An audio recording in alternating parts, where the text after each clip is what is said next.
সিএবির পরিচালনায় এবং উত্তর দিনাজপুর জেলা ক্রীড়া সংস্থার ব্যবস্থাপনায় রায়গঞ্জে শুরু হলো আন্তঃজেলা অনূর্ধ্ব-18 two days cricket tournament. Raiganj স্টেডিয়ামে এই ক্রীড়া অনুষ্ঠানের আয়োজন করা হয়েছে। শুক্রবার এই টুর্নামেন্টের শুভ উদ্বোধন হয়। উত্তর দিনাজপুর জেলা ক্রীড়া সংস্থার সম্পাদক সুদীপ বিশ্বাস বলেন, আগামী 17 তারিখ পর্যন্ত এই টুর্নামেন্ট চলবে। শুক্র ও শনিবার এখানে প্রতিদ্বন্দ্বিতা করছে উত্তর 24 পরগনা জেলা দল বনাম উত্তর দিনাজপুর জেলা দল। এছাড়াও হুগলি জেলা দল খেলবে। এই খেলা গোটা রাজ্যের 6টি ভেন্যুতে হচ্ছে। 6টি জায়গা থেকে যারা গ্রুপ চ্যাম্পিয়ন হবে তাদের নিয়ে সেমিফাইনাল এবং ফাইনাল খেলা অনুষ্ঠিত হবে।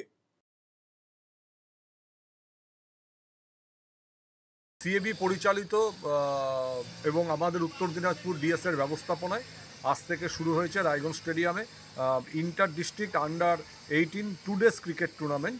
এটা আগামী 17 তারিখ পর্যন্ত চলবে।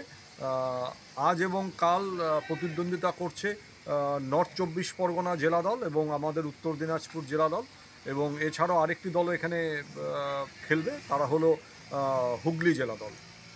যারা বিজয়ী হবে তারা কোথায়? তারা এই খেলাটা আমাদের রায়গঞ্জ স্টেডিয়ামের সঙ্গে সঙ্গে সারা রাজ্যে আরও 5 জায়গায় হচ্ছে। মোট 6টা ভেন্যুতে এই খেলা হচ্ছে আজকের এই খেলাটাই।